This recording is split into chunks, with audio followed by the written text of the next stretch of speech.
옛날 어느 산골 마을 외딴 집에 운석이라는 착한 청년이 홀어머니와 단둘이 살고 있었답니다. 운석이는 26의 나이에도 장가를 가지 못한 채 오직 병든 어머니를 돌보는 일에만 매달려 지내고 있었어요. 집은 가난했지만 효성이 지극한 아들이었지요. 어머니, 오늘은 어떠세요? 운석이가 묻자 어머니는 기침을 하며 대답했습니다. 운석아, 어미는 괜찮다. 하지만 이 기침이 점점 심해지는구나. 겨울이 깊어질수록 어머니의 병세는 더욱 악화되어 갔습니다. 밤마다 기침 소리가 끊이지 않았고 얼굴은 나날이 창백해져 갔어요. 마을의 약방에서 구할 수 있는 모든 약초를 써봤지만 소용이 없었답니다. 이러다가는 정말 운석이는 절망에 빠져 있었습니다. 그때 마을 어른이 말했어요. 운석아, 깊은 산속에 천년초라는 영험한 약초가 있다고 하더구나. 하지만 그곳은 워낙 험하고 위험해서 어디에 있습니까?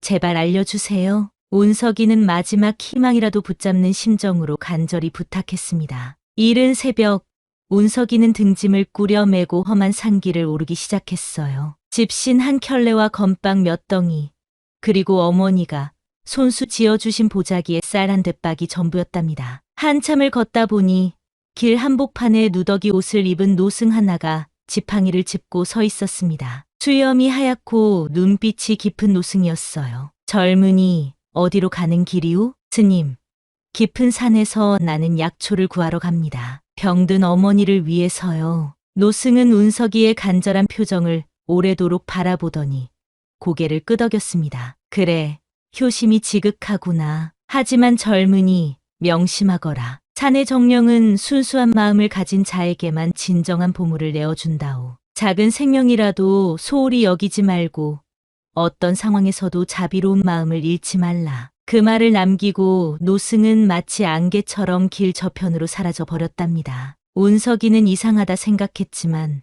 어머니를 생각하며 계속 산을 올랐어요. 해가 중천에 떠오를 무렵 운석이는 처음 보는 깊은 계곡에 다다랐습니다. 물소리가 맑게 들리고 새들이 지저귀는 아름다운 곳이었어요. 하지만 갑자기 하늘이 어두워지더니 짙은 안개가 사방을 뒤덮기 시작했습니다.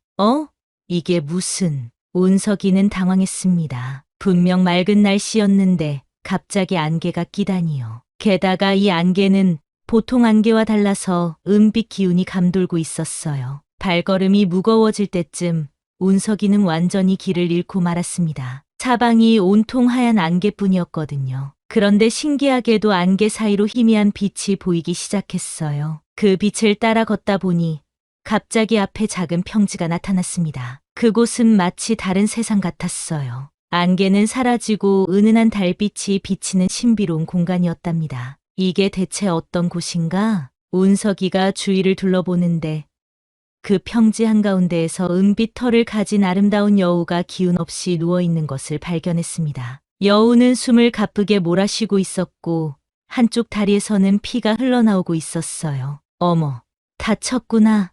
더욱 놀라운 것은 여우가 운석이를 바라보는 눈빛이었습니다. 그 눈에는 사람처럼 깊고 슬픈 감정이 담겨 있었어요. 마치 무언가를 간절히 호소하는 것 같았답니다. 운석이는 잠시 망설였습니다. 길도 모르는 상황에서 여우를 돌볼 여유가 있을까 싶었거든요. 하지만 노승의 말이 떠올랐어요. 작은 생명이라도 소홀히 여기지 말라고 했었지요. 어머니께서 기다리고 계시지만 이 아이를 그냥 둘 수는 없지. 운석이는 주저하지 않고 자신의 외투를 벗어 여우를 덮어주었습니다. 그리고 보자기에서 물을 꺼내 여우의 상처를 조심스럽게 씻어주었어요. 여우는 운석이의 손길을 받으며 고통스러워했지만 눈빛만은 고마워하는 것 같았답니다. 괜찮아, 괜찮아. 내가 밤새 지켜줄 테니까. 운석이는 여우 곁에 앉아 밤새도록 지켜주었습니다. 찬 바람이 불어도 배가 고파도 자리를 떠나지 않았어요. 때때로 여우의 이마를 쓰다듬어 주기도 했답니다. 밤이 깊어갈수록 신기한 일이 일어났어요.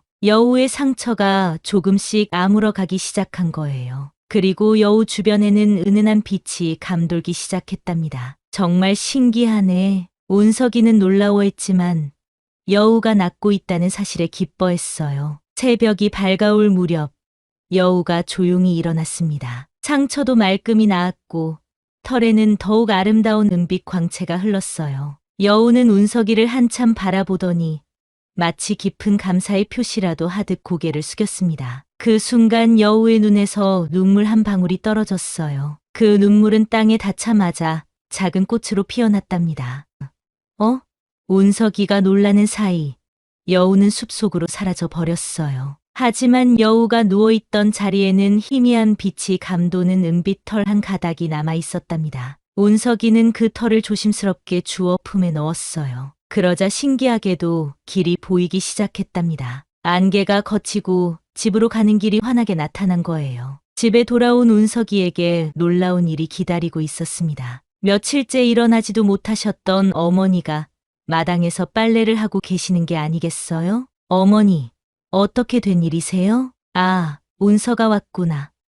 참 이상한 일이야. 내가 간 사이에 몸이 한결 가벼워졌단다. 어머니는 얼굴에 생기가 돌고 기침도 많이 줄어들어 있었답니다. 운서가 정말 신기한 꿈을 꾸었단다. 하얀 안개 속에서 고운 여인이 나타나 내 손을 잡더구나. 그 여인이 말하길 착한 아들을 둔 어머니께 건강을 드립니다라고 하더란다. 그 후로 몸이 이렇게 좋아졌어. 운석이는 가슴이 두근거렸습니다. 혹시 그 여우와 관련이 있는 건 아닐까 하는 생각이 들었거든요. 품속의 은빛 털이 따뜻하게 느껴졌어요. 그날 밤부터 운석이는 이상한 꿈을 꾸기 시작했습니다. 꿈속에서는 늘 큰 기와집이 나타났고 그 지붕 위에 고운 여인이 서 있었어요. 여인은 하얀 치마 저고리를 입고 있었는데 얼굴은 뚜렷하게 보이지 않았지만 왠지 모르게 그리운 느낌이 들었답니다. 운서가, 운서가. 여인이 자신을 부르는 소리가 들렸지만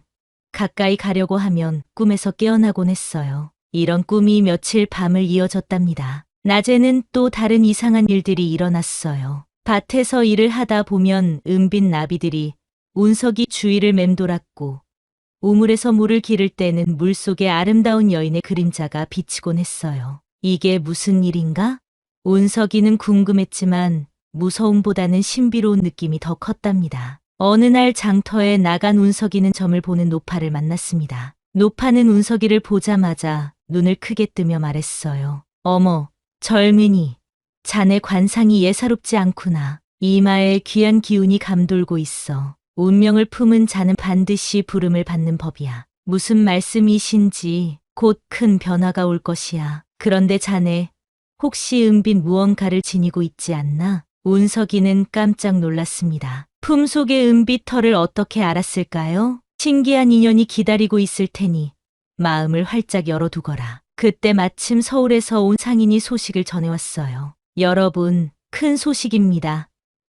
서울의 김대감댁에서 믿을 만한 젊은이를 구한다고 합니다. 인품이 좋고 글을 아는 분이면 누구든 환영한다고 하네요. 운석이는 이것이 자신에게 주어진 기회라고 생각했습니다. 그동안의 이상한 꿈들과 징조들이 모두 이 순간을 위한 것 같았어요. 어머니, 제가 서울에 가서 일자리를 구해 돈을 벌어오겠습니다. 그래, 운석아, 내가 정한 길이라면 어미는 믿고 기다리마. 하지만 조심해라. 네, 어머니, 꼭 성공해서 돌아오겠습니다. 서울로 향하는 길에서 운석이는 또 다른 신비한 경험을 했습니다. 한강을 건너는 나룻배에서 만난 노인이 말했어요. 젊은이, 자네에게서 특별한 기운이 느껴지는구나. 혹시 산에서 신령한 존재를 만났나? 어떻게 아셨는지. 하하, 나도 젊었을 때 비슷한 경험이 있었거든. 그런 인연은 평생에 한 번 오는 법이야. 소중히 여기게. 서울에 도착한 운석이는 김대감댁을 찾아갔습니다. 하지만 그 길에서 위급한 상황이 벌어졌어요. 도와줘요.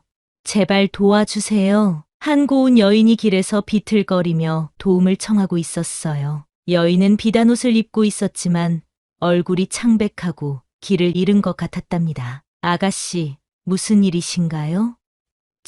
저는 집으로 가야 하는데 길을 잃었어요. 게다가 나쁜 사람들이 따라오고 있는 것 같아요. 운석이는 주위를 둘러보니 정말 수상한 사내들이 여인을 노리고 있는 것 같았어요. 제가 도와드리겠습니다. 어디로 가시는 길인가요? 김대감댁이요. 운석이는 깜짝 놀랐습니다. 자신이 찾아가려던 바로 그 집이었거든요. 그럼 저와 함께 가시죠. 저도 그곳으로 가는 길이니까요. 운석이는 여인을 안전하게 김대감댁까지 모셔다 드렸습니다. 그런데 더욱 놀라운 것은 그 여인이 바로 김대감의 딸 은미였다는 것이었어요. 아버님, 이 공자님께서 저를 도와주셨어요. 김대감은 운석이의 선량한 마음씨에 깊은 인상을 받았습니다. 고맙습니다. 젊은이, 내 딸을 구해주시다니. 그런데 혹시 일자리를 구하러 오신 것이 아닌가요? 맞습니다. 대감님. 이 청년, 인품이 참으로 곱구나. 우리 댁에서 일해보지 않겠나?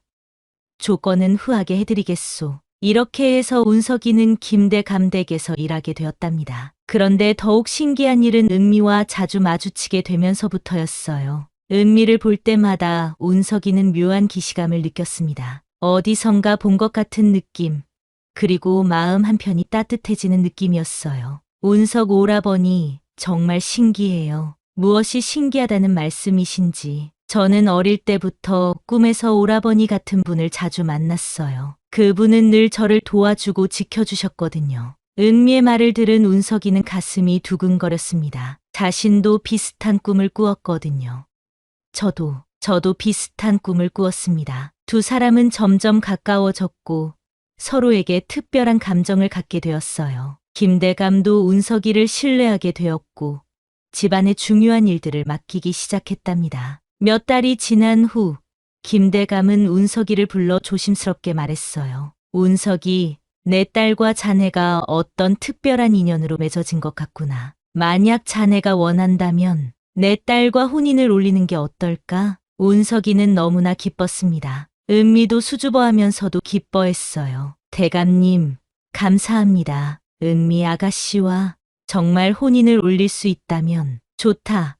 그럼 길이를 택해 혼례를 올리도록 하자. 혼례 날짜가 정해지고 준비가 시작되자 운석이에게는 더욱 이상한 일들이 일어나기 시작했습니다. 먼저 옷에서 자꾸만 은빛털이 떨어져 나왔어요. 아무리 털어내도 계속 나타났답니다. 그리고 밤이 되면 낮과 밤의 경계가 흐릿해지는 이상한 감각을 느꼈어요. 이게 대체 무슨 일인가? 더욱 신기한 것은 달빛이 밝은 밤이면 자신의 그림자가 때때로 내 발 달린 동물의 모습으로 보인다는 것이었어요. 어느 달밤 잠이 오지 않아 마당을 거닐던 운석이는 정말 놀라운 광경을 목격했습니다. 담장 위에 눈빛이 강렬한 은빛 여우가 앉아 있었거든요. 저 여우는 바로 산에서 구해준 그 여우였어요. 여우는 운석이를 한참 바라보더니 조용히 사라져 버렸답니다. 하지만 환영 같기도 하고 실제 같기도 한 모호한 순간이었어요. 다음 날 운석이는 또다시 그 신비한 노승을 만났습니다. 노승은 대감댁 뒷산에 호련히 나타났어요. 젊은이, 오랜만이로구나. 스님, 어떻게 여기에? 산의 기운이 너를 시험하려 한다. 이제 진실을 마주할 때가 되었구나. 준비가 되었나? 무슨 말씀이신지 모르겠습니다. 노승은 의미심장한 미소를 지었습니다. 곧 알게 될 것이다. 다만 기억하거라. 진정한 사랑은 때로 가장 큰 희생을 요구한다는 것을, 그리고 그 희생이야말로 가장 아름다운 사랑의 증명이라는 것을. 노승은 또다시 사라져 버렸고 운석이는 더욱 혼란스러워했답니다. 그날 저녁, 은미가 운석이를 조용한 뒷정원으로 불렀습니다. 은미의 표정은 평소와 달리 심각해 보였어요. 운석 오라버니, 제가 꼭 말씀드려야 할 것이 있어요. 무엇인가요, 은미? 은미는 한참을 망설이더니 눈물을 글썽이며 말했습니다. 저는 사실 인간이 아니에요. 무슨 말씀을, 저는 여우랍니다. 찰령의 후손이에요. 운석이는 깜짝 놀랐지만 은미의 진지한 눈빛을 보며 농담이 아니라는 것을 깨달았어요. 오라버니가 산에서 구해주신 그 여우가 바로 저였어요. 그날 오라버니의 따뜻한 마음을 느꼈을 때 저는 간절히 소원했어요. 인간이 되어 오라버니와 함께 살고 싶다고요. 은미는 눈물을 흘리며 계속 말했습니다. 찰령께서 저의 간절한 마음을 들어주셨어요. 하지만 조건이 있었어요. 저와 오라버니 중 한 사람은 원래의 모습으로 돌아가야 한다는 것이에요. 그게 무슨... 오라버니도 이미 느끼고 계시죠? 달빛 아래에서 달라지는 그림자, 옷에서 나오는 은빛털. 오라버니도 서서히 여우의 본성을 되찾고 계시는 거예요. 운석이는 충격을 받았습니다. 그동안의 이상한 일들이 모두 설명되었거든요. 그럼 나는, 네, 산령의 힘에 의해 오라버니도 점점 여우가 되어가고 계세요. 하지만 우리 중 한 명이 인간으로 남기로 선택한다면 다른 한 명은 완전히 여우가 되어야 해요. 그때 김대감이 나타났습니다. 대감의 표정도 심각했어요. 모든 이야기를 들었다. 운석아, 나는 처음부터 내 딸의 정체를 알고 있었다. 대감님께서도 그렇다.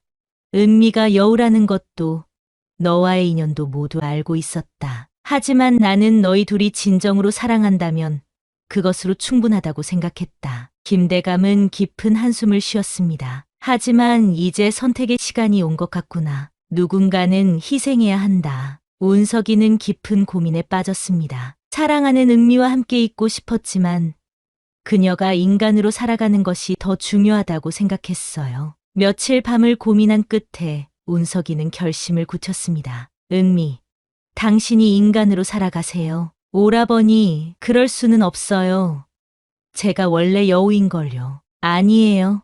당신은 이미 충분히 인간이에요. 사람들을 사랑할 줄 알고 아버님을 효성스럽게 모시고 무엇보다 진실한 마음을 가지고 있어요. 운석이는 은미의 손을 잡았습니다. 저는 괜찮아요. 산에서의 삶도 나쁘지 않을 것 같거든요. 그리고 당신을 지켜볼 수 있다면 그것만으로도 행복해요. 하지만 은미, 당신은 이 세상에서 더 많은 사람들에게 사랑을 줄 수 있는 분이에요. 저는 그것을 도와드리고 싶어요. 김대감도 눈물을 흘렸습니다. 운석아, 내 마음씨가 이토록 고울 줄 몰랐구나. 마지막 밤, 세 사람은 뒷산의 커다란 고목나무 아래에서 작별 인사를 나누었습니다. 그 나무는 수백 년 된 느티나무로 마을 사람들이 소원을 빌던 신성한 곳이었어요. 은미, 행복하게 사세요. 그리고 가끔은 저를 기억해 주세요. 오라버니, 저는 평생 오라버니를 잊지 않을 거예요. 꼭 다시 만나요. 그럼요.